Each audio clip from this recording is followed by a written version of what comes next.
우리에게 주시는 살아계신 하나님의 말씀은 사무엘상 제12장 16절에서 25절까지의 말씀입니다. 이 말씀을 같이 한번 읽겠습니다. 너희는 이제 가만히 서서 여호와께서 너희 목전에서 행하시는 이 큰 일을 보라. 오늘은 밀 베는 때가 아니냐. 내가 여호와께 아뢰리니 여호와께서 우레와 비를 보내사 너희가 왕을 구한 일 곧 여호와의 목전에서 범한 죄악이 큼을 너희에게 밝히 알게 하시리라. 이에 사무엘이 여호와께 아뢰매 여호와께서 그날에 우레와 비를 보내시니 모든 백성이 여호와와 사무엘을 크게 두려워하니라. 모든 백성이 사무엘에게 이르되 당신의 종들을 위하여 당신의 하나님 여호와께 기도하여 우리가 죽지 않게 하소서.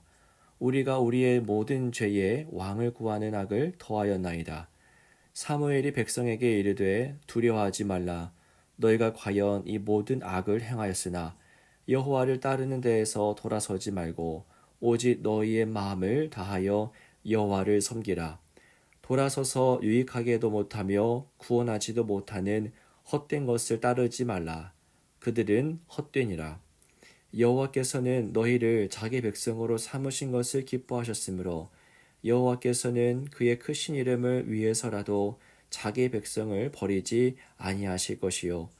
나는 너희를 위하여 기도하기를 쉬는 죄를 여호와 앞에 결단코 범하지 아니하고 선하고 의로운 길을 너희에게 가르칠 것인즉 너희는 여호와께서 너희를 위하여 행하신 그 큰 일을 생각하여 오직 그를 경외하며 너희의 마음을 다하여 진실이 섬기라. 만일 너희가 여전히 악을 행하면 너희와 너희 왕이 다 멸망하리라. 아멘. 오늘도 하나님은 내가 우리의 삶 가운데 차고 넘치게 되기를 원합니다. 주신 이 말씀 묵상하면서 새 힘 얻게 되기를 또한 원합니다. 잊을만 하면 또다시 등장하고 있죠. 사무엘은 반복해서 이스라엘이 왕을 구한 것이 얼마나 심각한 죄악인지를 말합니다. 이 말씀 17절에 보시기 바랍니다.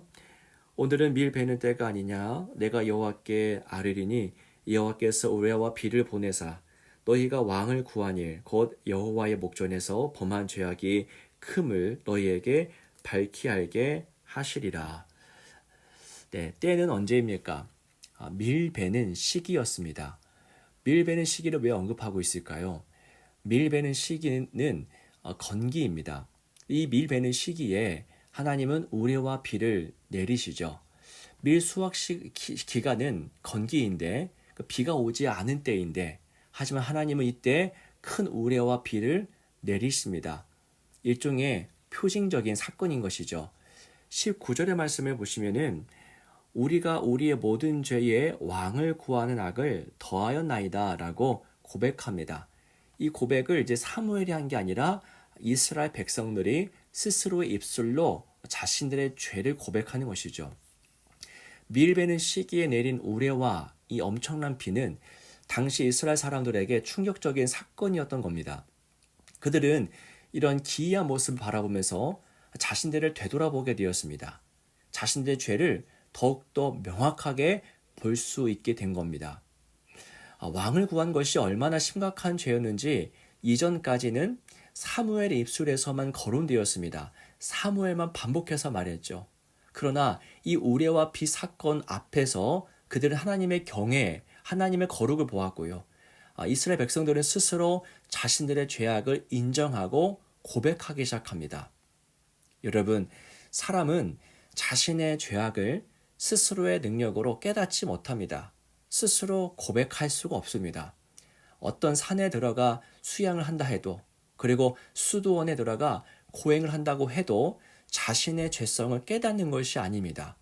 인간은 혼자 있을 때가 아니라 거룩하신 하나님 앞에 설 때 그 거룩과 상반되는 자신의 모습을 볼 때에만 자기의 죄성을 깨달을 수 있고 고백할 수 있는 것입니다. 이사야도 성전에 가득했던 주님의 옷자락을 보았을 때 그때 회개하게 되었죠. 어떻게 말했습니까? 화로다 나여 망하게 되었도다 라고 고백하지 않습니까? 그 거룩하신 하나님 앞에 설 때에만 자기의 어떤 죄성을 바라볼 수 있게 되는 것이죠. 또한 예수님을 만났을 때 베드로 역시 이렇게 고백을 합니다. 누가복음 5장 8절 말씀인데요. 시몬 베드로가 이를 보고 예수의 무릎 아래 엎드려 이르되 주여 나를 떠나소서 나는 죄인이로소이다 하니, 이 베드로가 예수님을 만났고 예수님의 임재로 큰 물고기를 많이 잡게 되었습니다. 그 사건 앞에서 베드로는 와 너무 좋다, 많은 고기를 잡았다라고 큰 소리 쳤던 것이 아니라 이상한 모습을 보이죠. 나는 죄인이니 나를 떠나달라고 고백합니다. 왜 그럴까요? 예수님 그 거룩함 앞에 섰기 때문입니다. 우리는 하나님을 만나기 전까지는 우리의 죄를 인지하지도 못하고요. 고백할 수도 없습니다. 하나님 우리를 만나주시고 우리 앞에 나타나 주실 때에, 즉 은혜를 먼저 우리가 입을 때에만 죄를 고백할 수 있습니다. 이 순서가 너무나 중요하죠. 우리는 죄를 고백한 다음에 하나님을 만날 수 있는 것이 아닙니다. 하나님을 만나고 나서야 우리는 죄를 고백할 수 있습니다.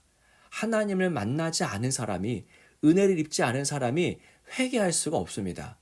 하나님이 우리를 만나주시는 그 은혜를 주실 때에만 우리는 우리 죄성을 깨닫게 되고 회개할 수 있게 되는 것이죠. 여러분, 회개는 인간의 결단이라기보다는 인간의 반응입니다. 회개는 우리가 작정한다고 되는 것이 아니라 하나님 앞에 설 때, 그 거룩한 모습 앞에 설 때에 그때 이어지는 자연스러운 반응입니다. 그래서 사람은 잔소리나 꾸짖음으로 변화되지 않는 겁니다. 아무리 큰 소리로 혼내고 꾸짖어도 사람을 변화시킬 수 없습니다. 인간의 말로는 인간이 자신의 죄를 깨닫지 못하기 때문입니다. 수만 가지의 인간의 말로도 안 되는 것이 하나님의 임재 한 번으로는 가능해집니다. 오늘 본문에서 이스라엘이 그런 모습을 보여주고 있지요.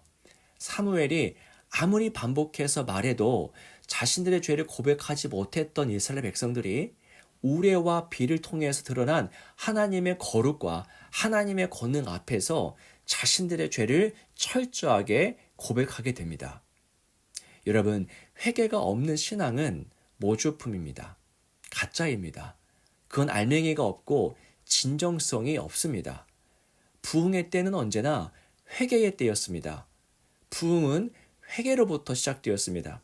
우리가 잘 알고 있는 평양의 대부흥 사건도 여러분, 자신의 죄를 가슴치면서 회개했던 한 사람에게서 시작된 건 아니겠습니까? 모든 부흥은 회개에서 시작됩니다. 여러분, 우리 교회에도, 이 공군중앙교회에도 회개의 역사가 늘 일어나기를 원합니다.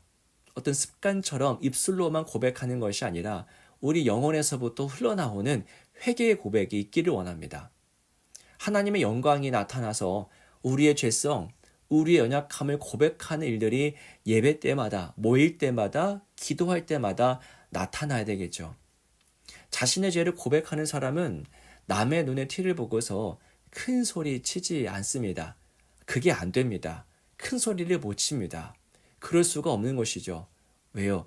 자기 눈에 들보를 알기 때문입니다.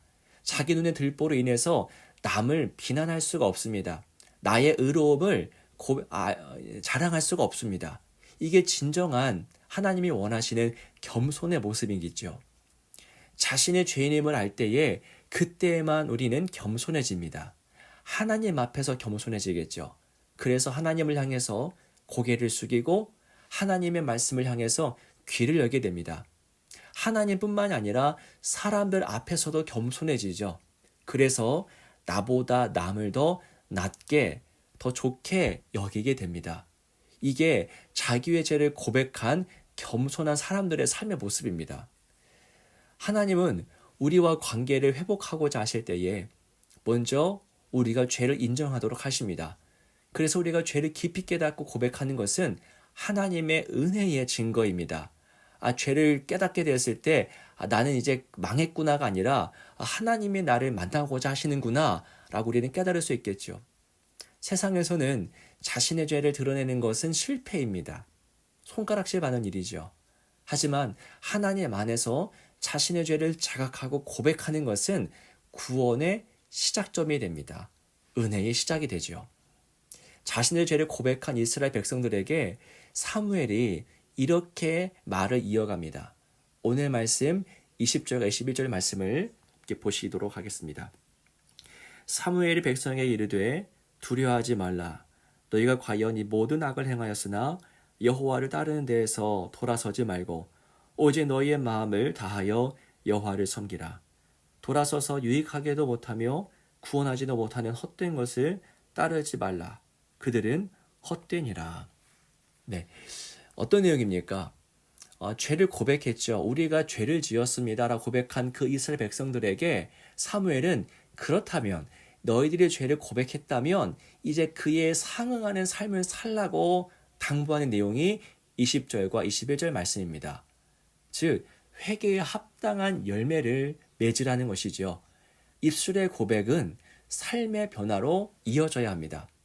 삶의 변화가 없는 입술의 고백은 반쪽짜리, 아니 그 이하의 회개입니다. 자, 우리의 신앙 고백은 신앙 생활로 이어져야 합니다. 날마다 우리가 사도신경으로 신앙 고백하지 않습니까? 그런 신앙의 고백은 신앙의 생활로 반드시 이어져야 됩니다.